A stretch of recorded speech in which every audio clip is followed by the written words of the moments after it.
حاسدین اور بغض والوں کے شر سے حفاظت میں لے آئے گی، اور یہ حفاظت میں آ جائے گا اور بچ جائے گا۔ سورہ ہود کی اندر اللہ نے یہ تاثیر عطا فرمائی ہے۔ سورہ ہود کے آغاز میں کتاب احکمت آیاتہ، پہلے ہی قرآن حکیم کی حقانیت کو بیان کیا کہ یہ وہ کتاب ہے جو احکمت آیاتہ، جو محکم آیات کو بیان کرتی ہے۔ محکم آیات یعنی فرمایا کہ محکم سے مراد یہ ہے کہ اس کی آیتوں میں کوئی فرق نہیں ہے، کوئی کمی بیشی نہیں ہے، کوئی ایسا نہیں ہے کہ یہ آیتیں جو ہے یہاں اس کے اندر ضعف پایا جاتا ہے معنی کے اعتبار سے یا لفظ کے اعتبار سے، یا یہ منسوخ نہیں ہے۔ کتاب احکمت کہہ کے امام ابن عباس فرماتے ہیں احکمت کا معنی یہ ہے کہ پہلی کتابیں محکم نہیں تھیں، انجیل منسوخ ہو گئی، تورات منسوخ ہو گئی، زبور منسوخ ہو گئی، لیکن قرآن منسوخ نہیں ہوگا۔ قیامت کی صبح تک قرآن چلے گا اور جنت میں بھی تلاوت قرآن ہی کی ہوگی۔ پہلے شریعت منسوخ ہوئی، ایک شریعت آتی تھی دوسری شریعت منسوخ ہو جاتی تھی نا۔ زبور منسوخ ہوئی جب تورات آئی، تورات منسوخ ہوئی جب انجیل آئی، اور انجیل بھی منسوخ ہو گئی جب قرآن آیا۔ اب کتاب احکمت، یہ وہ کتاب ہے، اب یہ منسوخ نہیں ہوگی۔ اس کے حکم دائمی ہیں، اس کے حکم عالمی ہیں، ہمیشہ رہیں گے، اور پھر اس میں معنی کے اعتبار سے لفظ کے اعتبار سے کوئی ضعف نہیں ہے۔ اور ایک تو یہ کہا کتاب احکمت، میں مختصر ترجمہ کر رہا ہوں، آیاتہ ثم فصلت، پھر یہ کھول کے بیان کرتی ہے۔ فصلت، اس کے اندر اللہ نے بڑی شاندار یہ تاثیر رکھی ہے کہ یہ ہر چیز کو، اب دیکھیے عربی زبان جامع زبان ہے اور ایک ایک لفظ کے کئی کئی معنی ہیں، پھر یہ قرآن حکیم ہر چیز کو فصاحت سے بلاغت سے بیان کرتی ہے، اور نبی علیہ الصلوۃ والسلام امی ہیں، لیکن جو قرآن اتری ہے آپ پر، قرآن کتاب اتری ہے جو، یہ کتاب ایسی تفصیل بیان کرتی ہے کہ ایسی تفصیل حیرت انگیز بات ہے کہ نہ نبی علیہ السلام کو لکھنا آتا ہے نہ پڑھنا آتا ہے، لیکن کتاب تفصیل والی کہ قیامت کی صبح تک ہر مسئلہ قرآن سے نکل سکتا ہے۔ اونٹوں کے زمانے کے مسئلے بھی قرآن سے نکلے، اور آج ہوائی جہازوں کے مسائل بھی قرآن سے نکلتے ہیں، یعنی اس دور کے اندر بھی۔ تو یہ ہے کتاب فصلت من لدن۔ کیوں ایسی ہے کتاب یہ کہ کتاب اتنی شاندار اور اتنی جامع کیوں ہے، محکم کیوں ہے، فصلت کیوں ہے؟ فرمایا من لدن، اس لیے کہ یہ اس ذات کے پاس سے آئی ہے، حکیم خبیر، جو حکمت والا اور خبیر خبر والا ہے، یعنی وہ سب کچھ جانتا ہے۔ یہ بندے کی کتاب تو ہے نہیں لکھی ہوئی، تو اس لیے اللہ نے یہ اشارہ کیا کہ پھر اس کتاب کے بھیجنے کا مقصد کیا ہے۔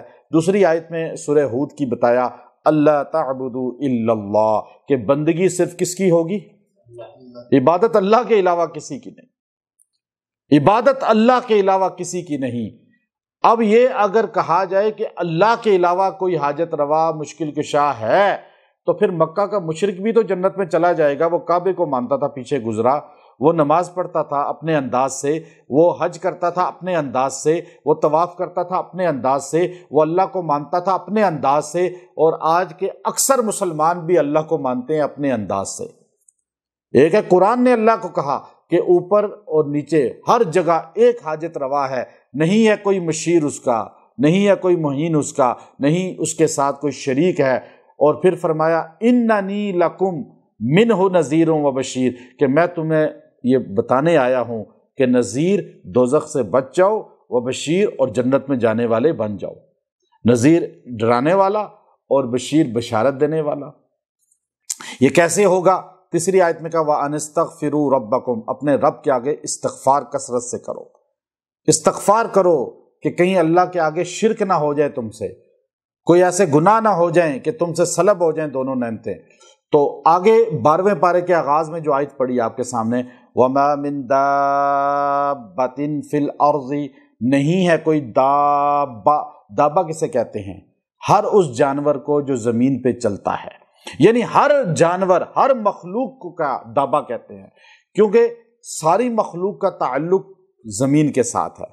چاہے پرندے ہیں وہ زمین پہ بیٹھتے ہیں، اپنا اناج زمین سے کھاتے ہیں، چاہے وہ حشرات الارض ہے، درندے ہیں، خزندے ہیں، انسان ہے، جن ہے، دنیا کی ہر مخلوق اس کا تعلق دابا سے ہے، اور اللہ کہتے ہیں نہیں ہے کوئی جانور، نہیں ہے کوئی ذی روح کوئی ایسی نہیں فی الارض کہ زمین کے اندر ہو الا علی اللہ رزقھا، اور اس کا رزق اللہ کے ذمے نہ ہو، یہ ہو ہی نہیں سکتا۔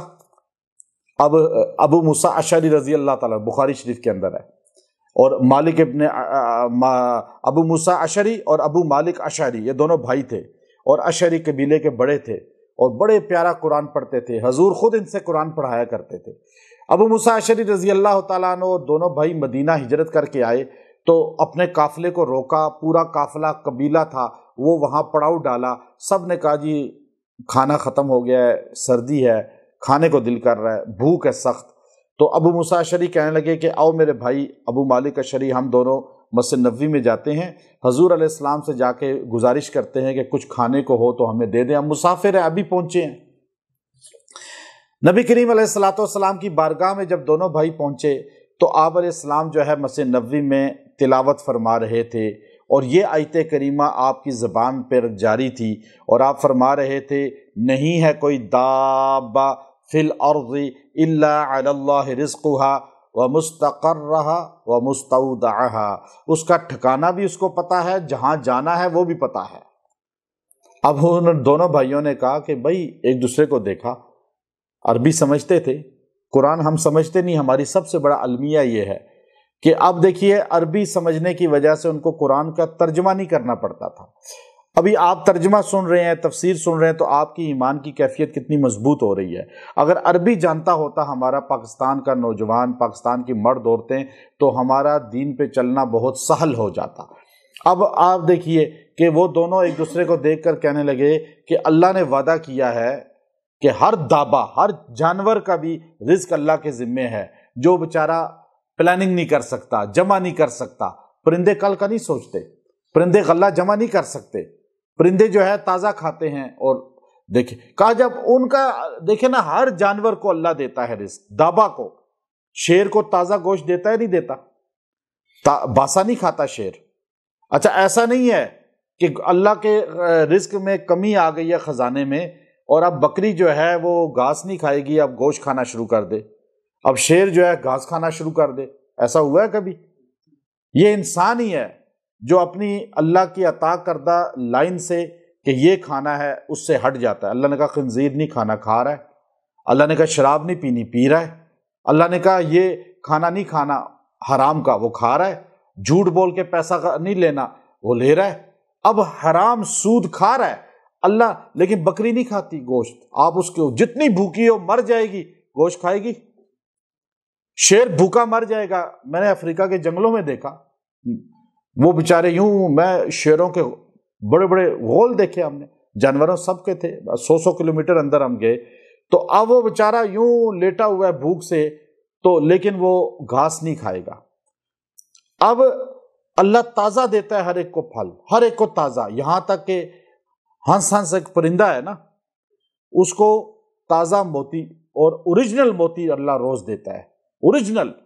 آپ یہاں پورے اسلام آباد پنڈی میں گھوم لیں، جوہریوں کے پاس صرافہ بازار چلے جائیں، آپ کہیں جی میں قیمت دوں گا، منہ مانگی مجھے ریئل اوریجنل موتی جو ہے وہ دے دیں، وہ آپ کو 10 نمبر 12 نمبر آپ کو موتی دیں گے، ریئل 1 نمبر موتی آپ کو تلاش کرنا پڑے گا۔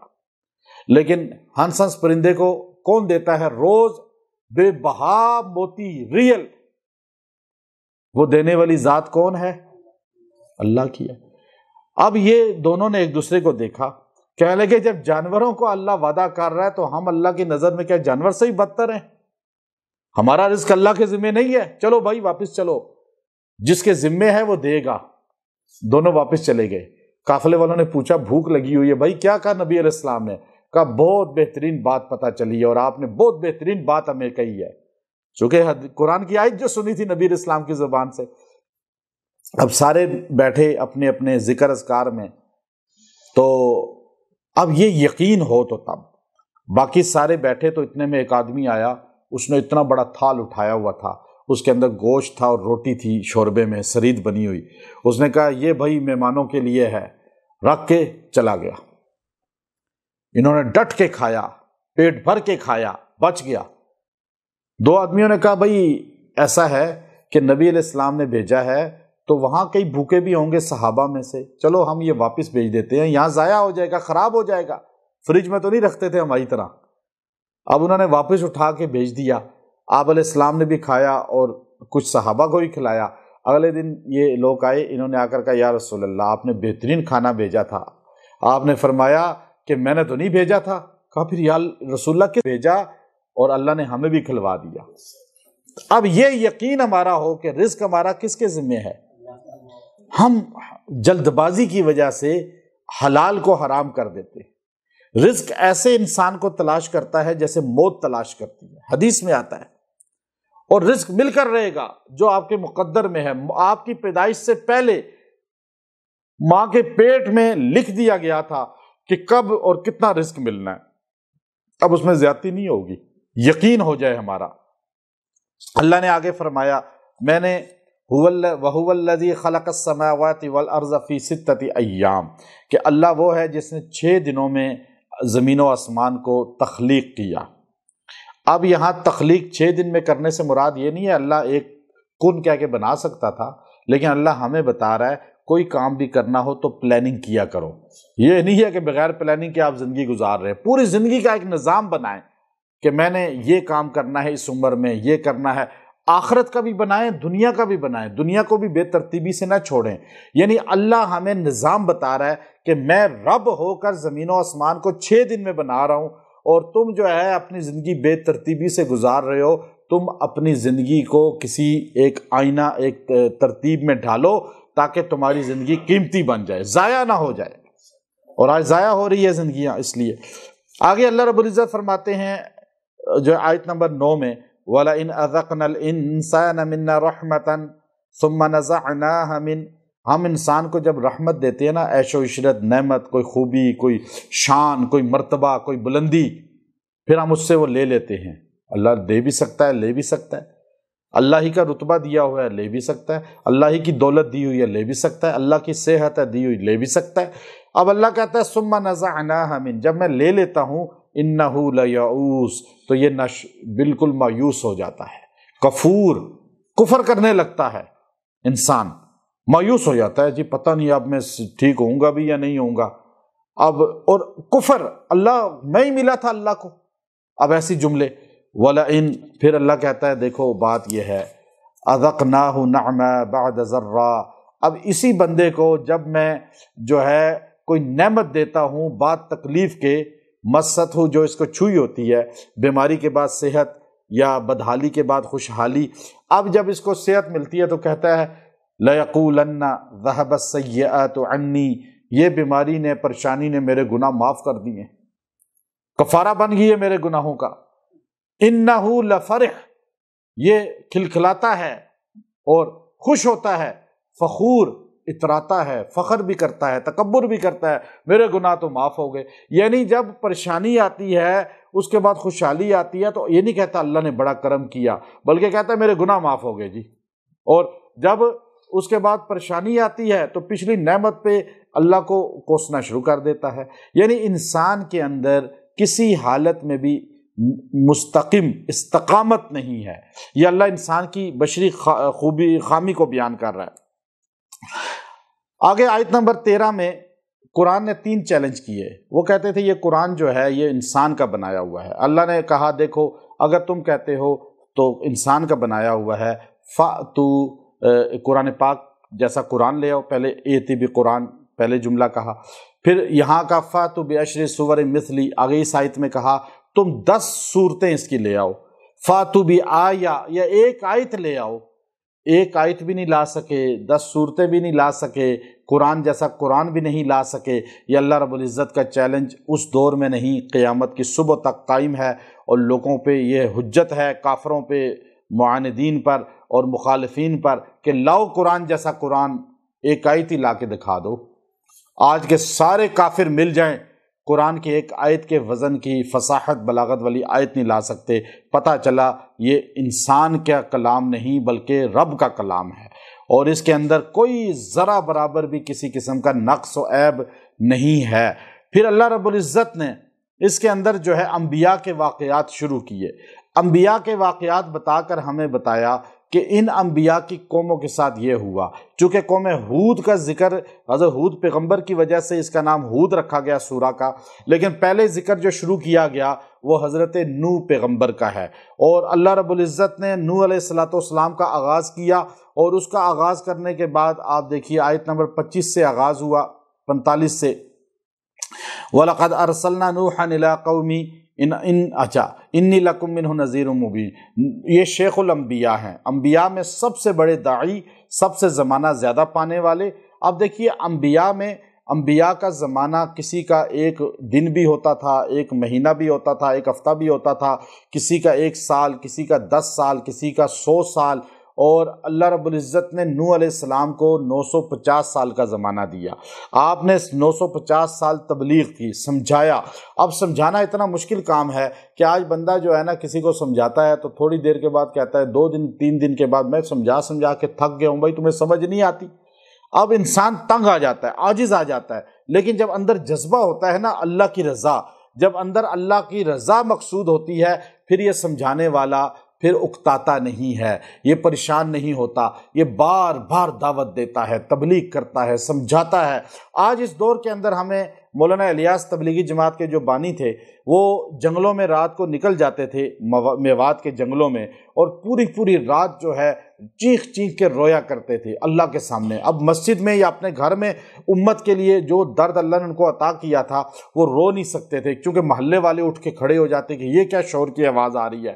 تو اب کسی کو تنگ بھی نہیں کرنا۔ اب وہ اندر ایسی کڑن تھی کہ ہمارے نبی کے سینہ اندر سے ایسے ابلتا تھا کہ سیدہ کائنات فرماتی ہیں سیدہ عائشہ صدیقہ کہ آپ کے سینے کے ساتھ جب میں نے کان لگائے تو مجھے ابلنے کی ہنڈیا کی طرح کی آواز آتی تھی۔ یعنی امت کا درد تھا جو اندر کڑ رہے تھے، لیکن آپ کو تو اللہ نے جنت کے 400 دنیا کے اور جنت کے 40 مردوں کی طاقت دی تھی، تو آپ برداشت کیے ہوئے تھے، لیکن امتی کیسے برداشت کرے۔ اب وہ مولانا الیاس رحمۃ اللہ علیہ کو اس صدی کے اندر اللہ نے وہ کمال دیا کہ آپ جنگل میں رات کو چیختے تھے، روتے تھے اللہ کے سامنے امت کے لیے، لوگوں کے حال دیکھ کر۔ تو ایک دن جنگل کا جو چوکیدار تھا وہ آپ سے کہنے لگا مولوی الیاس صاحب یہ آپ کو کیا ہو گیا ہے کہ پوری رات جنگل میں آپ کے رونے کی آواز آتی ہے؟ تو آپ نے فرمایا کہ جو غم مجھے ہے اگر تجھے لگ جائے تو جنگل میں رونے والا ایک نہیں پھر 2 ہو جائیں۔ اتنا اللہ نے اندر غم دیا تھا، لیکن آج اس کی آواز دیکھیں پوری دنیا میں پہنچی ہے۔ تو اصل میں یہ اللہ رب العزت نے جو دعوت ہے، حضرت نوح علیہ السلام داعی پیغمبر تھے، ان کا ذکر قرآن میں آپ کو جگہ جگہ ملے گا، سب سے زیادہ پوری سورت نوح بھی آپ کو ملے گی، پھر متفرق آپ کو آیتیں ملیں گی۔ اللہ نے فرمایا کہ 950 سال تبلیغ کی، قوم نے نہیں مانا، تو آخر اللہ رب العزت نے قوم کو عذاب کا شکار کیسے کیا۔ اب وہ اللہ رب العزت جو ہے پہلے رکوع میں پورا پیغمبر علیہ السلام کا واقعہ ہے، اس کے بعد جو ہے قالوا یا نوح قد جادلتنا فاکثرت جدالنا فاتنا بما تعدنا ان کنت من۔ آخر قوم نے کہا جی اے نوح آپ روز کی بحثیں چھوڑو، جھگڑے چھوڑو، وہ عذاب لے آؤ جو آپ بار بار ہمیں کہتے ہیں۔ تو نوح علیہ السلام نے جو ہے آخر تنگ آ کر اللہ کے حضور جب دعا کی، اللہ رب العزت نے اس وقت نوح علیہ السلام کو وحی کی، وَأُوحِيَ إِلَىٰ نُوحٍ 46 نمبر آیت، أَنَّهُ لَن يُؤْمِنَ مِنْ قَوْمِكَ إِلَّا مَنْ قَدْ آمَنَ۔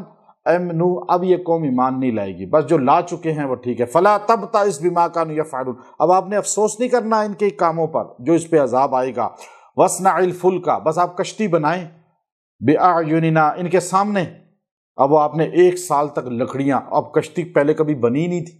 اچھا اللہ نے جتنی چیزیں زمین پر اتاری ہیں، حدیث میں آتا ہے ان سب کے لیے وحی کے ذریعے طریقہ بتایا۔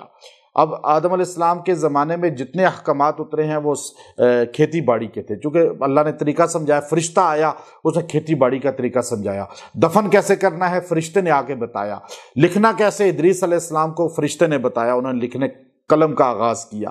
اب نوح علیہ السلام نے پہلی کشتی بنائی ہے کائنات میں، اور آپ نے کہا یا اللہ کیسے بنائے، کوئی نمونہ نہیں، کوئی پتہ نہیں، سمندر میں کبھی اترا کوئی نہیں اس طرح۔ پھر اللہ نے جبرائیل علیہ السلام کو بھیجا، انہوں نے آ کے کشتی کا پورا انجینئرنگ کی، پوری اس کا سانچہ بنایا، اس کا ڈیزائن بتایا اور طریقہ سمجھایا، لکڑی جمع کرنے کا کہا۔ اور وہ کشتی کتنی تھی؟ 3 منزلہ جہاز تھا، اور وہ حدیث میں آتا ہے، روایات میں امام راضی رحمۃ اللہ علیہ تفسیر کبیر میں لکھتے ہیں کہ وہ 300 فٹ جو تھا، 300 فٹ جو ہے وہ اس کی لمبائی تھی، اور 50 فٹ اس کی چوڑائی تھی، اور 30 فٹ وہ اس طرح اونچا تھا۔ اب وہ 3 منزلہ جہاز بنا، اور وہ بناتے رہے۔ اب کتنے لوگ تھے؟ 80 لوگ تھے آپ کے ماننے والے، نوح پیغمبر خود تھے۔ اب وہ بنانا شروع کیا، وَيَصْنَعُ الْفُلْكَ، اچھا اب وہ کشتی بنانا شروع ہو گئے۔ وَكُلَّمَا مَرَّ عَلَيْهِ مَلَأٌ مِّن قَوْمِهِ سَخِرُوا مِنْهُ، تو جو بھی گزرتا مذاق کرتا، ہنستا، یہ کیا کر رہے ہیں، یہ کیا بنا رہے ہیں؟ یعنی کچھ کشتی بنا رہے ہو، سمندر میں اترے گی تو سمندر کدھر ہے؟ یہاں پہ دریا بھی کوئی نہیں یہاں پر۔ اب یہ کون سی جگہ تھی؟ اس کو امام ابن کثیر نے لکھا کہ یہ کوفے کی مرکزی جامع مسجد جو ہے نا، یہ اس مسجد کی جگہ ہے جہاں آپ نے کشتی کا بنانے کا آغاز کیا، یہ مسجد اسی جگہ پر ہے۔ اس لیے روایات میں آتا ہے بیت اللہ، مسجد نبوی اور مسجد اقصیٰ کے بعد چوتھی مسجد کوفہ کی ہے جس کی فضیلت ہے۔ اور وہ ہنستے تھے، اور حتی اذا جاء امرنا وفارت تنور، جب ہمارا فیصلہ آئے گا تو تنور سے پانی نکلے گا۔ وہ تنور کون سا ہے؟ موصل میں وہ تنور ہے حضرت نوح پیغمبر کا۔ وہ کہا آپ کے گھر سے پہلے پانی نکلے گا، اس کے بعد تندور سے یعنی آگ سے پانی نکلے گا، پھر پانی پھیلتا جائے گا، یہ نشانی ہوگی۔ آپ نے ساروں کو بٹھانا شروع کر دینا ہے۔ احمل فیہا من کل زوجین اثنین، آپ نے ہر چیز کا جوڑا رکھنا ہے۔ اب وہ کہنے لگے یا اللہ جوڑا رکھوں گا تو بھیڑیا بکری کو کھا لے گا۔ اللہ نے فرمایا ان کے درمیان قدورت کس نے رکھی؟ کہا آپ نے، کہا محبت میں رکھ دوں گا۔ اب یہ جو تھے نا جو حلال جانور، ان کی آپ نے جو ہے اس میں جوڑا جوڑا رکھا، اور وہ آپ نے اس میں رکھنے کے بعد کشتی میں وقال ارکبوا فیہا بسم اللہ مجریہا ومرساہا، بسم اللہ پڑھ کے آپ اس پہ، یعنی بسم اللہ شروع سے ہے، یہ پہلے میں بتا چکا ہوں، اس پہ پورا ہمارا درس ہو چکا ہے آغاز میں۔ وَهِيَ تَجْرِي بِهِمْ فِي مَوْجٍ كَالْجِبَالِ، جب کشتی پانی پہ چل رہی تھی ایسے تھا جیسے پہاڑ ہوتا ہے۔ اب وہ پانی کہاں سے آیا؟ بارش کی شکل میں، اور زمین کے اندر سے پانی نکلنا شروع ہوا۔ وَنَادَا، جب کشتی چل رہی تھی اور ایک پورا پہاڑ لگ رہی تھی اور لوگ جو ہے اپنی جان بچانے کے لیے پہاڑوں پہ چڑھ رہے تھے، وَنَادَا نُوحٌ ابْنَهُ، آپ نے دیکھا ان کا بیٹا کنعان جو ہے وہ جان بچانے کے لیے دوڑ رہا ہے، اپنی جان بچانے کے لیے۔ تو والد تھے تو اندر ایک پدری محبت تھی، تو ایک دم نوح پیغمبر نے اپنے بیٹے کو آواز دے کر کہا وَكَانَ فِي مَعْزَلٍ يَا بُنَيَّ ارْكَبْ مَعَنَا، اے میرے بیٹے ادھر آ جا، ہمارے ساتھ سوار ہو جا، وَلَا تَكُن مَعَ الْكَافِرِينَ، مت ہونا تو کافروں کے میں سے، آ جا میرے ساتھ بیٹھ جا۔ تو بیٹا آگے سے کہنے کا سآوی الی جبل، سآوی الی جبل، میں پہاڑ کی پناہ لے لوں گا، پہاڑ پہ چڑھ جاؤں گا، پانی نیچے ہے، مجھے کیا کہے گا پانی؟ یاسمونی من الماء، مجھے پانی سے بچا لے گا پہاڑ۔ یعنی اس کا عقیدہ یہ تھا کہ اللہ کے علاوہ بھی کوئی بچا سکتا ہے، اگر اس پہ غور کیا جائے۔ اس کا عقیدہ کیا تھا؟ یاسمونی من الماء، یہ پانی میرا مشکل کشائی کر دے گا، پہاڑ میری مشکل کشائی کر دے گا، پہاڑ مجھے بچا لے گا۔ بلند ہے نا، تو کسی بلند رتبے والے کو، کسی بڑے اقتدار والے کو، دولت والے کو بندہ دیکھ کر یہ سمجھے کہ یہ میری حاجت روائی کر لے گا، وہاں بھی تو شرک ہو گیا، عقیدہ غیر اللہ کی طرف چلا گیا۔ قالا، پیغمبر نے عقیدے کی اصلاح فرمائی، لا عاصم اليوم من امر اللہ، آج کوئی بھی نہیں بچا سکتا اللہ کے فیصلے کے بغیر، الا من رحم، جس پہ اللہ رحم کر دے، الا من رحم، جس پہ اللہ کا رحم ہوگا۔ وحال بینہم الموج فکان من المغرقین، کہا ابھی وہ باتیں کر ہی رہے تھے اور بیٹا دوڑتے ہوئے کہہ رہا تھا کہ پہاڑ مجھے بچا لے گا۔ وحال بینہم الموج، دونوں کے درمیان ایک بڑی موج پانی کی اس طرح اچھلی۔ اب یہ سمندروں میں سفر کرے تو پتہ چلتا ہے انسان کو۔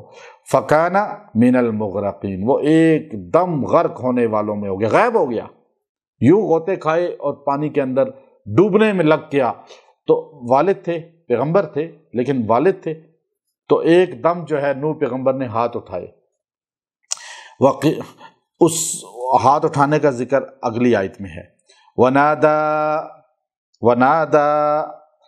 اب آیت نمبر 44. پکارا نوح پیغمبر نے ربہ. کس کو پکارا؟ اللہ کو نا.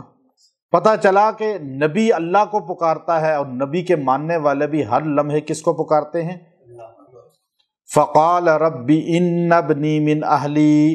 اے اللہ، آپ نے نہیں کہا تھا یہ میرا بیٹا میری اہل ہے، میرے اہل کو بٹھا لو کشتی پہ، آپ نے کہا تھا نا، تو میں بچاؤں گا ان کو.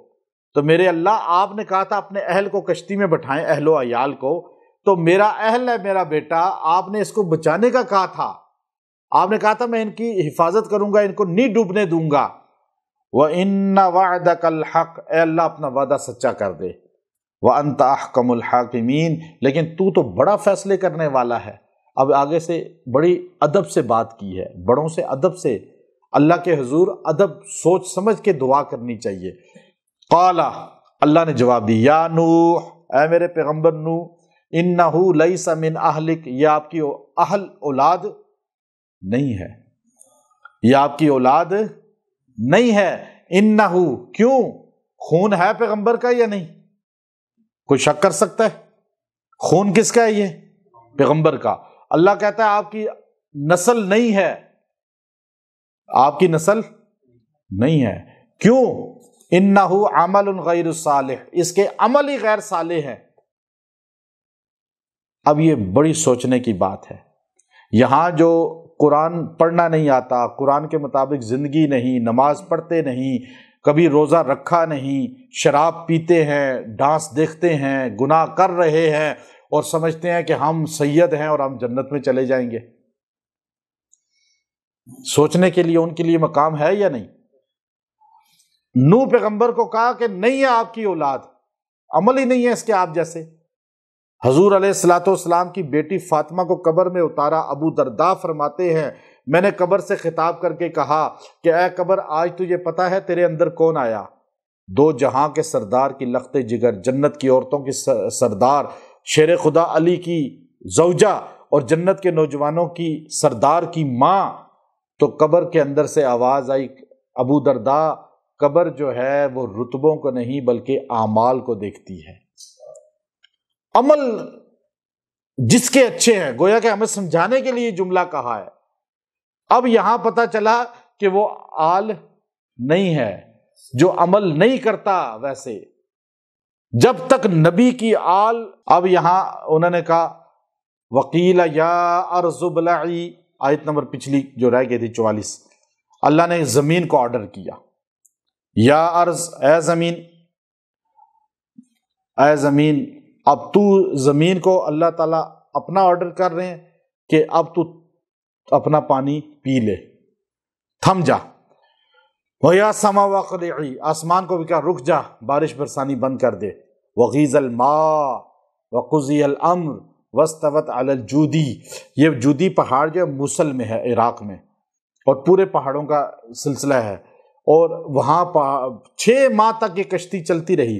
روایات میں آتا ہے 10 رجب کو یہ کشتی چلنا شروع ہوئی، 6 میں، اور یہ بیت اللہ کے پاس پہنچی تو اس نے کعبے کا طواف کیا، اور 6 ماہ کے بعد وہاں پہنچی، اور عاشورہ کا دن تھا، روزہ رکھا نوح علیہ السلام نے اور آپ کے جتنے ہی ماننے والے تھے، اور یہ کشتی کنارے پہ پہنچی.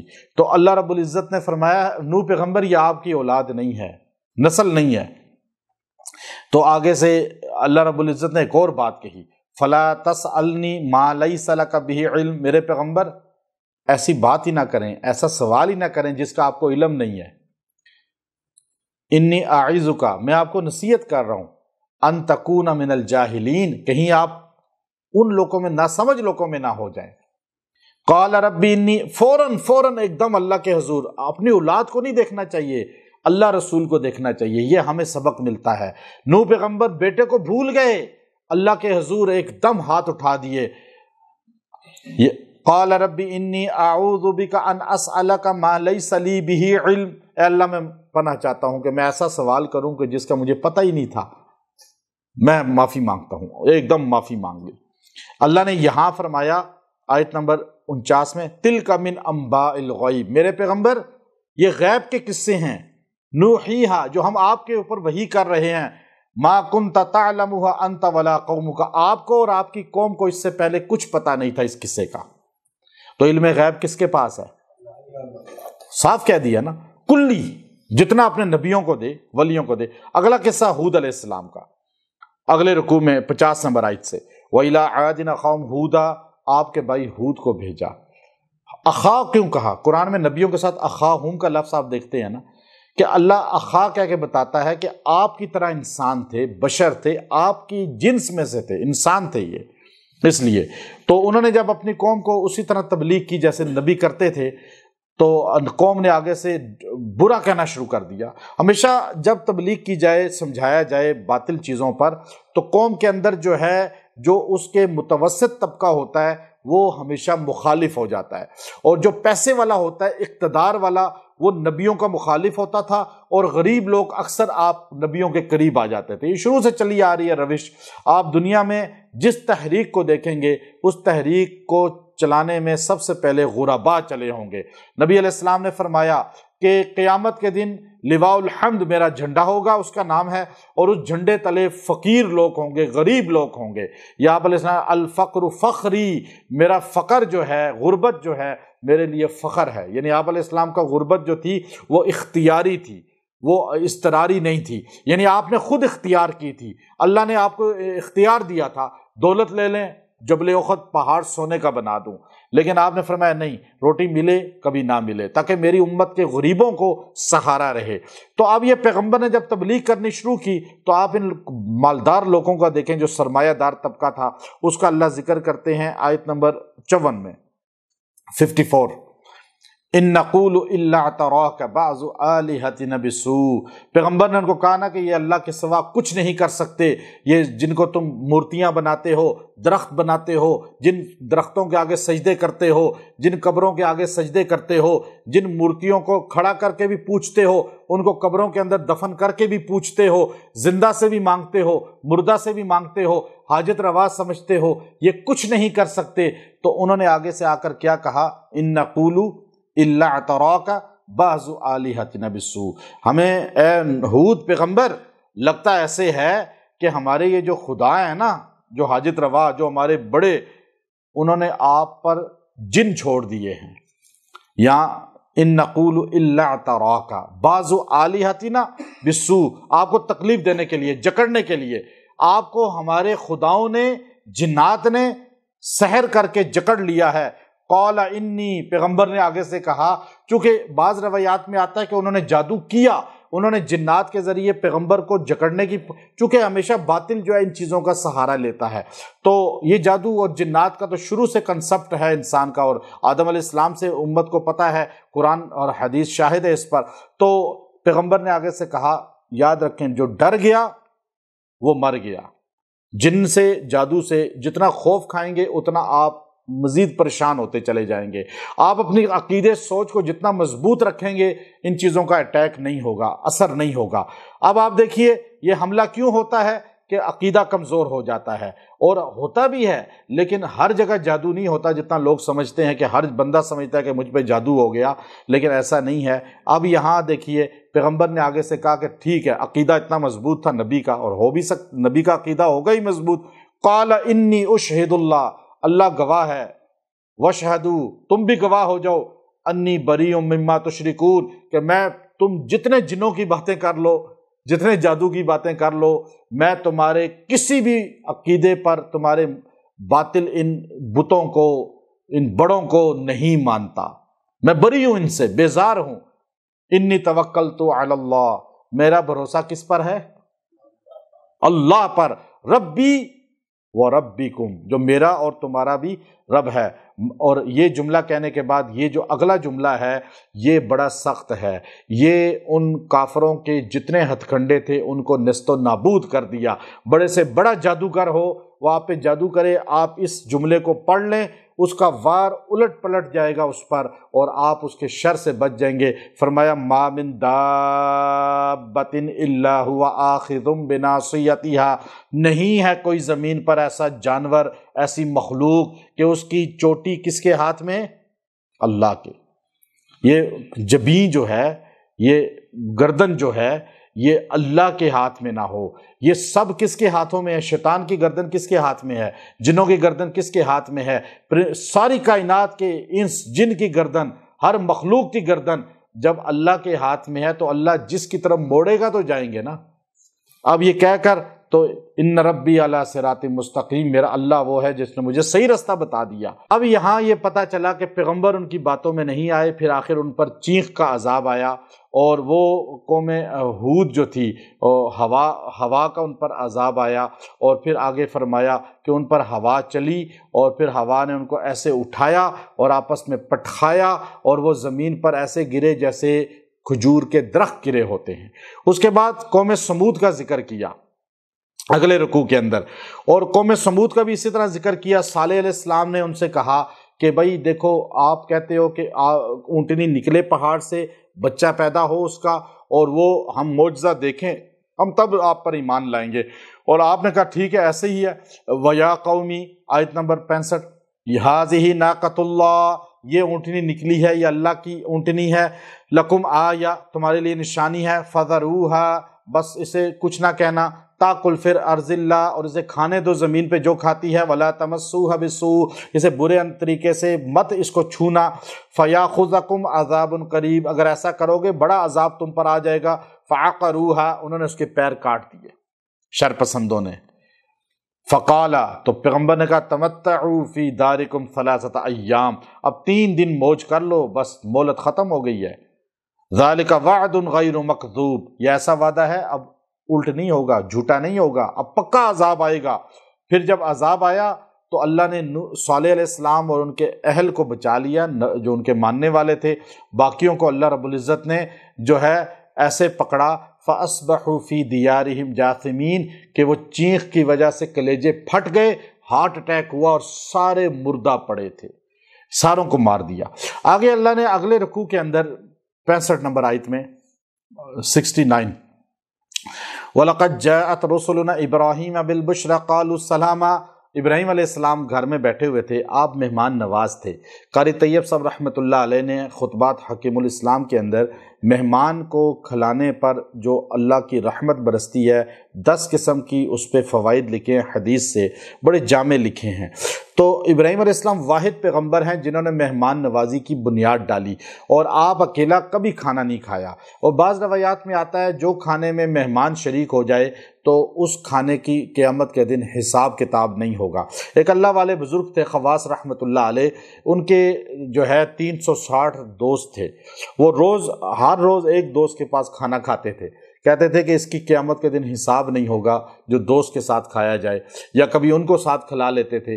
تو ابراہیم علیہ السلام جو ہے مہمان کے بغیر کھانا نہیں کھاتے تھے، تو آپ مہمان کی بڑی قدر کرتے تھے۔ یہ نہیں ہے کہ فریج سے باسا کھانا نکال کے اس کو کھلاؤ، آج کل تو ہمارے کہتے ہیں جو خراب ہو رہا ہے وہ مہمانوں کو کھلا دو یا دے دو، ایسا نہیں ہے۔ ابراہیم علیہ السلام تازہ چیز کھلاتے تھے، قرآن کی یہ چیز شاہد ہے، اور اللہ نے اس لیے ان کو اپنا خلیل بنایا۔ اور آج جو بندہ اپنے مہمانوں کو اچھی چیز کھلائے گا، جس کا دسترخوان وسیع ہوگا، اور اس بندے کے رزق میں کبھی کمی نہیں آئے گی۔ یاد رکھیں اللہ رب العزت لمبی عمر دے گا، لمبی عمر دے گا، اور اس کو رزق وسیع دے گا۔ اگر کوئی چاہتا ہے کہ مجھے رزق وسیع ملے، دسترخوان وسیع کر لے۔ اب یہاں ابراہیم علیہ السلام کا ذکر ہے کہ آپ گھر میں بیٹھے ہوئے تھے تو دروازہ بجا، دروازہ کھولا تو 3 آدمی کھڑے تھے، تو آپ نے ان کو مرحبا، نہیں جانتے نہ پہچانتے ہیں نہ پتہ ہے، یہاں تو جب تک تعلق نہ ہو تو کھانا بھی کوئی نہیں کھلاتا، چائے بھی کوئی نہیں پلاتا، بات بھی نہیں کرتا، تو پہلے رشتہ داری پوری بنانی پڑتی ہے۔ لیکن ابراہیم علیہ السلام مہمان ہے، بس اللہ کا بندہ ہے۔ اب ابراہیم علیہ السلام نے اس کو کہا بھائی مرحبا، تینوں اندر آ گئے، اندر بیٹھ گئے۔ اب ابراہیم علیہ السلام تھوڑی دیر کے لیے اٹھے اور جا کر اپنا بہترین بچڑا جو تھا نا، وہ نرم گوشت والا بہترین قسم کا، وہ ذبح کیا اور اس کو بھونا۔ یہ نہیں کہ شوربے میں 2 بوٹیاں ڈال کے لے آئے، انہوں نے بھونا، اس کو روسٹ کیا، اور لا کے مہمانوں کے سامنے اس طرح ٹرے رکھ دی جیسے ٹرے ہوتی ہے۔ اب وہ مہمان آگے ہاتھ ہی نہیں کر رہے۔ ابراہیم علیہ السلام حیران ہو گئے۔ اس وقت برادریوں میں اور آج بھی ہمارے قبیلوں میں، پٹھانوں کے، بلوچوں کے آپ چلے جائیں، اکثر یہ رواج ہے کہ اگر مہمان گھر میں کھانا نہ کھائے تو وہ سمجھتے ہیں کہ یہ ہمارا دشمن ہے، اور جو کھانا کسی کا یہ پانی پی لیتا ہے تو اس کے گھر کی پھر حفاظت کرتا ہے، عزت کی بھی۔ اور اب وہ رسمیں بہت کم رہ گئی ہیں، ورنہ آج کل وہ چیزیں پرانی یہ باتیں شاید ہیں، لیکن ابھی بھی شاید ہوگی۔ لیکن ابراہیم علیہ السلام کا وہ واقعہ یہاں اس طرح بیان ہے، وَلَقَدْ جَاءَتْ رُسُلُنَا إِبْرَاهِيمَ بِالْبُشْرَى، اور جب ہم نے بھیجے اپنے رسول یعنی فرشتے ابراہیم علیہ السلام کے پاس بالبشرا، خوشخبری دینے کے لیے، قالوا سلاما، پتہ چلا فرشتے آگے کیا کہتے تھے؟ سلاما سلاما، السلام علیکم کہنا یہ نبی کی سنت ہے اور فرشتوں کی سنت ہے۔ ہم جو کہتے ہیں نا ایک دوسرے کو خدا حافظ اور اللہ حافظ اور فی امان اللہ، یہ لفظ نہیں ہے، اصل لفظ یہ ہے کہ السلام علیکم۔ قال سلام، نبی نے بھی آگے سے کیا کہا؟ السلام علیکم، سلام، جنت میں بھی سلامن سلامن ہوگا اور یہاں دنیا میں بھی سلام ہے۔ سیدہ عائشہ فرماتی ہیں نبی علیہ السلام نے فرمایا جو دن میں 25 بندوں کو سلام کرے وہ مر گیا اس دن تو شہید ہوگا، اتنا مقام ہے اس پر۔ فما لبثا، اور آپ نے دیر ہی نہیں کی، قرآن کہتا ہے فما لبثا، کوئی دیر نہیں کی آپ نے، انجا، آپ فوراً گئے، بعجل حنیذ، بہترین بچڑے کو بھون کر لے آئے۔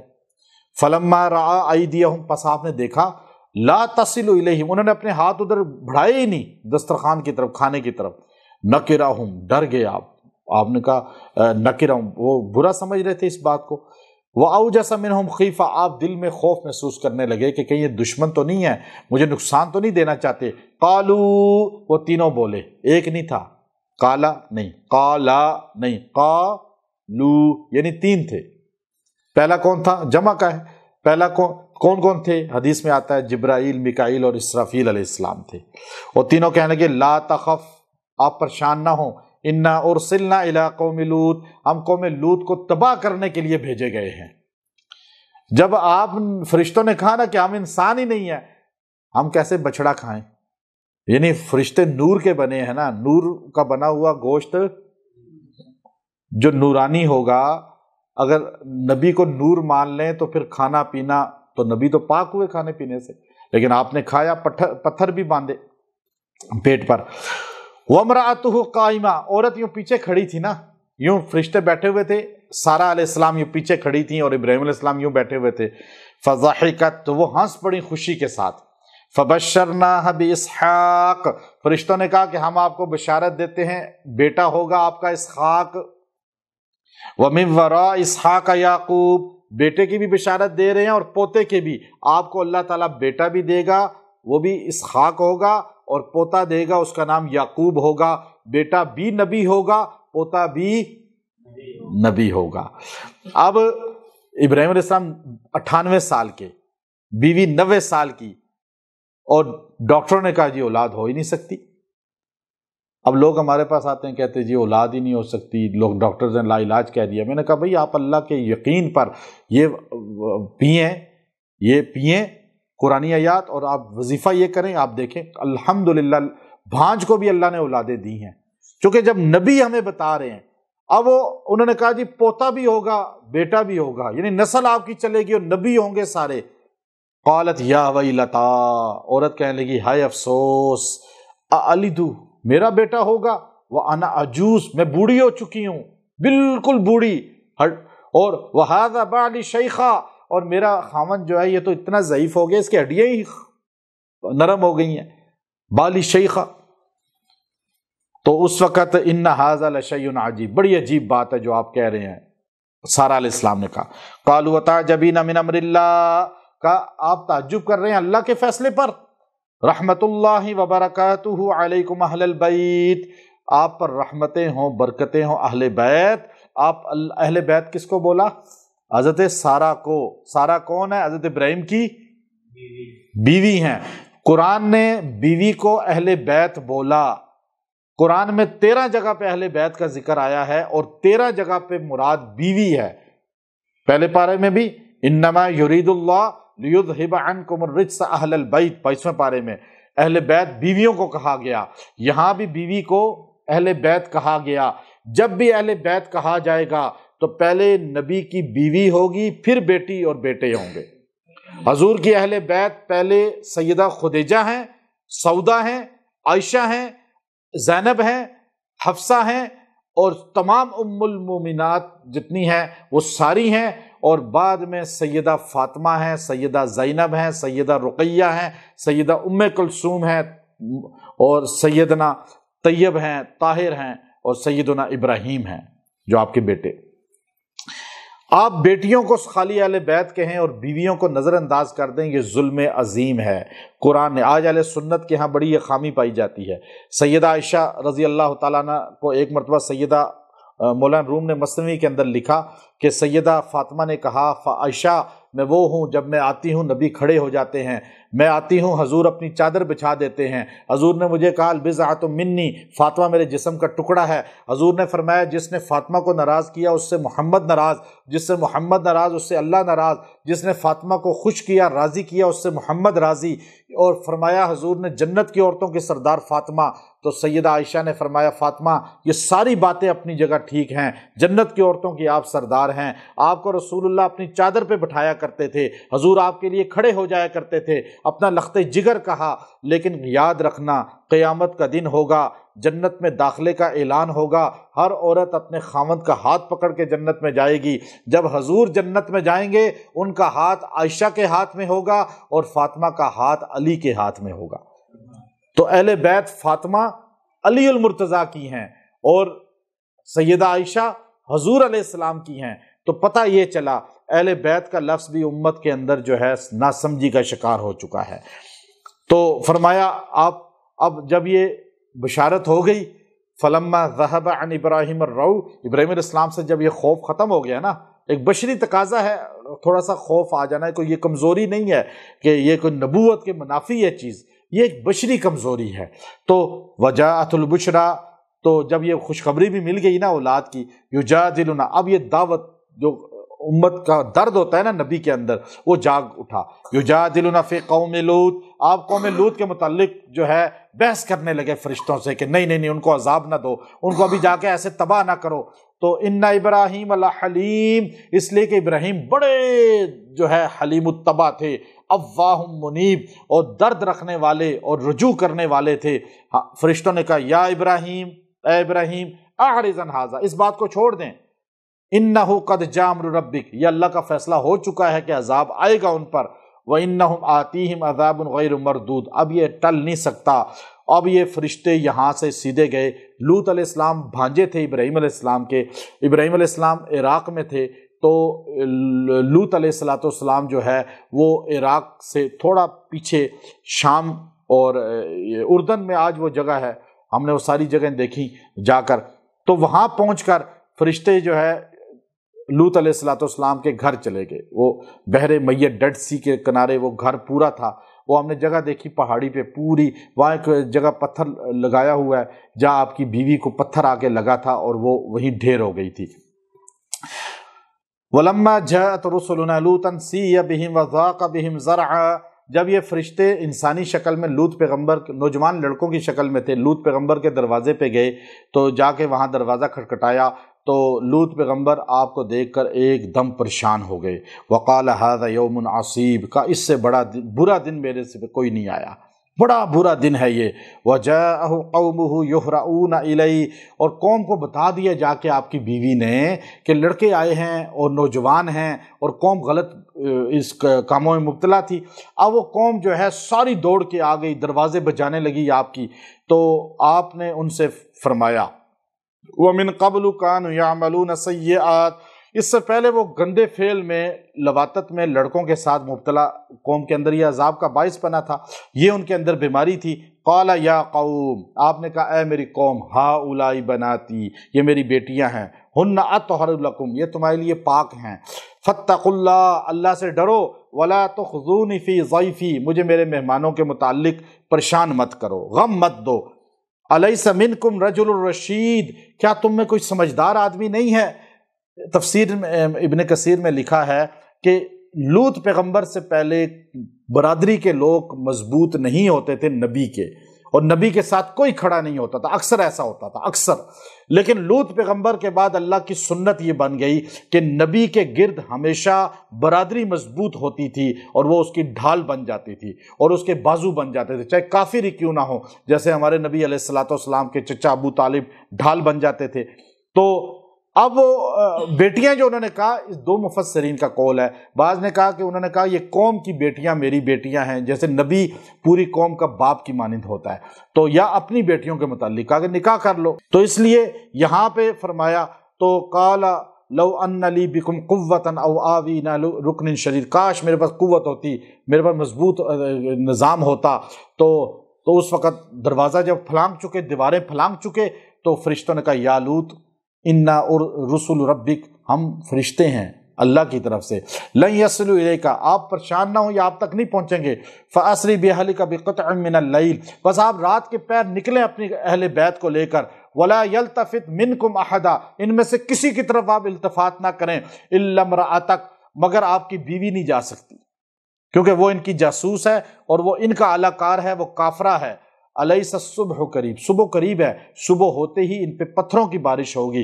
فلما جاء امرنا جعلنا عالیہا سافلہا وامطرنا علیہا حجارۃ من سجیل منضود، پتھروں کی پہلے بارش ہوئی، پھر ان کو اٹھایا اور پھر ان کو اوپر سے پٹخا، اور وہ ڈیڈ سی کے اندر آپ جائیں کوئی چیز ڈوبتی نہیں ہے، وہ سمندر ہے چھوٹا سا، لیکن اس کے اندر ہم نے خود اتر کے دیکھا، ہم بیچ میں گئے، ہم نے دیکھا کہ ڈوبتا نہیں ہے بندہ۔ فرمایا ان پر عذاب ہو رہا ہے، اور وہ جگہ جو ہے آج بھی اللہ کے عذاب کا شکار ہے۔ مسومۃ عند ربک، اور ہر پتھر پہ نام لکھا ہوا تھا کہ کس کے سر پہ لگنا ہے۔ آپ کی بیوی آپ کے پیچھے دوڑی بچنے کے لیے، جب ان پہ پتھروں کی بارش شروع ہوئی تو وہ اوپر ایک جگہ تک پہنچی، اور وہاں پر جب وہ پیچھے اس کو چیخوں کی آواز آئی، پیچھے مڑی تو پتھر اس کے سر پہ بھی لگا اور وہ بھی وہیں ڈھیر ہو گئی۔ اللہ کہتے ہیں مسومتاً، اس پہ نشاندہی تھی۔ وما ہی من الظالمین ببعید، یہ مکہ کے مشرک ظالموں سے کہو میرے پیغمبر یہ جگہ کوئی دور نہیں ہے، اردن سعودیہ کے ساتھ جڑا ہوا ہے، تبوک کے بعد اردن ہے، یہ بستیاں ہیں، دور نہیں ہے، جا کے دیکھ لو۔ آگے قوم مدین کا ذکر کیا، قوم مدین کا بھی اسی طرح اللہ رب العزت نے پورا ذکر کرنے کے بعد، وہ ناپ تول میں کمی کرتے تھے، معاملات کے صحیح نہیں تھے، جو ناپ تول کی کمی ہے وہ پہلے گزر چکی ہے سارا اس کا واقعہ، اور شروع کے پاروں میں بھی ان پر عذاب آیا، تجارت میں خیانت، ناپ تول کی کمی اور چیزیں پوری نہ تولنا، پورا وزن نہ دینا، یہ اتنا بڑا عذاب ہے آج جو لوگ کر رہے ہیں۔ عذاب اس قوم پر اس وجہ سے آیا اور یہ بھی اسی عذاب کا شکار ہوں گے۔ اور اس کے بعد یہ آیت ہے جو اس صورت کا خلاصہ ہے، جو اللہ رب العزت نے اس کے اندر بیان فرمائی، اور آپ علیہ الصلوۃ والسلام نے فرمایا کہ مجھے اس صورت نے، سورہ ہود نے بوڑھا کر دیا، اور فرمایا کہ سورہ ہود کے اندر اس آیت نے جو ہے وہ نبی علیہ الصلوۃ والسلام کو بوڑھا کیا، اور وہ آیت جو ہے وہ آپ علیہ الصلوۃ والسلام پر نازل ہوئی، وہ یہی ہے فاستقم کما امرت ومن تابا، یعنی میرے نبی آپ استقامت اختیار کریں، یعنی آپ اتنے نبیوں کے واقعات سن رہے ہیں، نبیوں کی قوم پہ اللہ کے عذاب آئے، 112 نمبر آیت ہے، فاستقم کما امرت ومن تاب معک، میرے نبی آپ جس طرح نبیوں پہ حال آیا آپ پہ بھی حال آیا، نبیوں کو برا کہا گیا آپ کو بھی برا کہا گیا، نبیوں کی توہین کی گئی آپ کی بھی توہین کی گئی، نبیوں کو شہر سے نکالا گیا آپ کو بھی نکالا جائے گا، آپ پہ ان سے زیادہ جو ہے مشکل گھڑیاں آئیں گی، لیکن میرے پیغمبر آپ نے استقامت اختیار کرنی ہے، ومن تاب معک، اور آپ کے ساتھ جتنے آپ کے ماننے والے ہیں وہ بھی استقامت اختیار کریں۔ اس لیے نبی علیہ الصلوۃ والسلام سے تفسیر قرطبی کے اندر ہے کہ کسی نے خواب میں نبی علیہ الصلوۃ والسلام سے پوچھا کہ یا رسول اللہ آپ جو فرما رہے تھے میری داڑھی کے بال سفید ہوئے، کیا سورہ ہود کی وجہ سے؟ کا سورہ ہود کی اس آیت کی وجہ سے۔ ابن عباس رضی اللہ تعالیٰ عنہ فرماتے ہیں کہ یہ آیت حضور علیہ الصلوۃ والسلام کے لیے سب سے زیادہ ہیبت والی تھی، اور آپ اس کی وجہ سے ہر وقت روتے رہتے تھے۔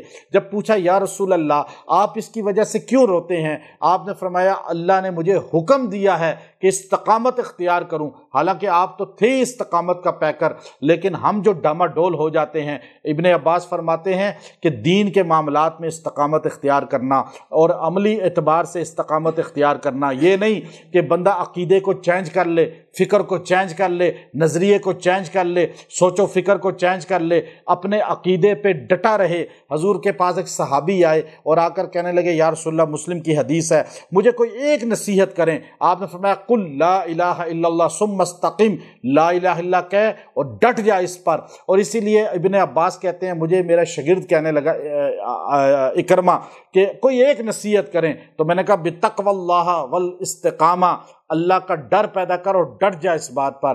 ڈٹنا یہ ہے۔ پھر حضور کیوں زیادہ روتے تھے؟ فرمایا ومن تاب معک، یعنی میری امت بھی استقامت اختیار کرے۔ ومن تاب معک کا مطلب ہے جو آپ کے ساتھ جڑے ہوئے ہیں۔ ہم بھی جڑے ہوئے ہیں یا نہیں جڑے ہوئے؟ ہمارا تعلق کس کے ساتھ ہے؟ نبی علیہ السلام کے ساتھ ہے۔ معک کا قیامت تک ہے نا۔ اب ہم اپنی دولت کے لیے، شہرت کے لیے، پیسے کی ہوس کے لیے استقامت چھوڑ دیتے ہیں، دین پر چھوڑ دیتے ہیں یا نہیں؟ قرآن پر استقامت ہے آج امت کی؟ بتائیں، آج عدالتوں میں، کچہریوں میں قرآن پر استقامت ہے؟ آج ہمارے اقتدار والوں کا قرآن پر استقامت ہے؟ آج امت نماز پر استقامت ہے؟ آج امت کی روزوں پہ استقامت ہے کہ سارے روزے رکھتے ہیں، نماز پڑھتے ہیں؟ نہیں ہے استقامت۔ اس لیے ہمارے نبی کی داڑھی کے بال سفید ہوئے، آپ روئے، امت کے لیے روئے۔ ومن تاب معک، جب تک استقامت آپ کی دین پر نہیں ہوگی اس وقت تک خاتمہ بالایمان نہیں ہوگا۔ آج مرد عورتوں کو، بچوں بوڑھوں کو سوچنا چاہیے کہ ہم جس کلمے کو پڑھ رہے ہیں جنت میں جانے کا یقین ہے، ہمیں استقامت اس پر ہوگی۔ اللہ کہتے ہیں ثم استقاموا تتنزل علیہم الملائکہ، جب تم استقامت کے ساتھ دین پر رہو گے پھر مرتے وقت فرشتے نازل ہوں گے اور تمہیں کہیں گے اب خوف نہ کرو، جنت تمہارا ٹھکانہ ہے۔ تو اصل چیز استقامت ہے۔ تو ہمیں اللہ سے کیا دعا کرنی چاہیے؟ اللہ ہمیں استقامت عطا فرمائے۔ وآخر دعوانا ان الحمد للہ رب العالمین۔